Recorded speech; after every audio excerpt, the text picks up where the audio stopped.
दोस्तों नमस्कार। आज हम बात करने वाले बंगाल के एग्जिट पोल के बारे में। बंगाल के एग्जिट पोल में कई आंकड़े सामने आए हैं जिसमें कई गोदी मीडिया और कई एजेंसियों द्वारा दिखाया जा रहा है कि भाजपा ने वहां पे झंडा गाड़ दिया है। क्या ये सही है? Question mark. अभी ये साफ तौर पे कहा नहीं जा सकता है कि वहां पे भाजपा जीत चुकी है, क्योंकि 2021 में ऐसे ही कई आंकड़े सामने आए थे। वहां पे भी भाजपा को जितवा दिया गया था, वहां पे भी भाजपा जीत चुकी थी और हाल ही ममता जी का बयान भी सामने आया है। আমরা 200-300 পেয়ে যেতে পারি। 226 क्रॉस করব 2026-এ। और उन्होंने कहा है कि वो 226 सीटें जीत चुकी हैं, यानी बहुमत की संख्या 148 से कहीं ज्यादा दिख रही है। आइए एग्जिट पोल के आंकड़ों को देखते हैं। चाणक्य कुल सीटें 294 में से बीजेपी को 150 से तो 60 सीटें दी हैं, वहीं टीएमसी को 130 से 140 सीटें दी हैं। और नीचे देखते हैं पी मार्क बीजेपी को 150 से 175 सीटें दी हैं, यानी बहुमत से कहीं ज्यादा है।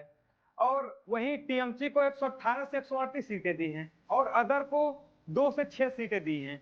और नीचे देखते हैं पोल डायरी ने बीजेपी को 142 से 171 सीटें दी हैं, वहीं टीएमसी को 99 से 127 सीटें दी हैं। यहाँ पर भी बीजेपी जीतती नजर आ रही है। नीचे प्रजा पोल ने बीजेपी को 178 से 208 सीटें दी हैं, यानी बीजेपी सरकार 200 पार। और टीएमसी को 85 से 110 सीटें दी है, यानी यहाँ पे भी टीएमसी हारती नजर आ रही है। लेकिन कई जगह बीजेपी हारती नजर आ रही है। आइए देखते हैं।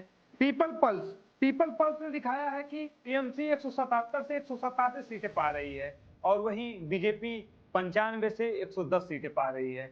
और नीचे देखते हैं जनमत पोल ने दिखाया है कि टीएमसी 195 से 205 सीटें पा रही है, ये भी 200 पार कर दिए। और वहीं बीजेपी 80 से 90 सीटें पा रही है। यानी कईयों का मानना है कि बीजेपी जीत रही है और कईयों का मानना है कि ममता बनर्जी जीत रही है। बंगाल के एग्जिट पोल पर सभी विपक्ष ने हंगामा खड़ा कर रखा है और ममता जी ने जो कहा है कि वो 226 सीटें पा रही हैं, इस पे विपक्ष भी समर्थन कर रही है। और साथ ही साथ ममता बनर्जी जी का समर्थन अखिलेश यादव जी कर रहे हैं। पहले क्या होता था कि जब टीवी पे विनोद जी आते थे या योगेंद्र यादव आते थे या प्रणव राय आते थे, तब एग्जिट पोल सही हुआ करते थे। लेकिन अब ऐसा नहीं होता है, क्योंकि कई एग्जिट पोल गलत साबित हुए हैं। और बीजेपी आज से नहीं, पिछले श्यामा प्रसाद मुखर्जी के दौर से वहां पे अपना परचम लगाना चाहती है, वहां पे अपना किला लगाना चाहती है, वहां पे अपना झंडा गाना चाहती है, वहां पे अपना बहुमत की सरकार बनाना चाहती है, पर ऐसा हुआ नहीं। चलिए 4 मई को देखते हैं कि क्या ये एग्जिट पोल सही थे।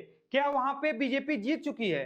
क्या वहां पे बीजेपी जीतने वाली है? क्या वहां पे टीएमसी की हार होगी या टीएमसी की जीत होगी? आइए हम लोग जानते हैं। 4 मई को मिलते हैं और आपको दिखाते हैं सच।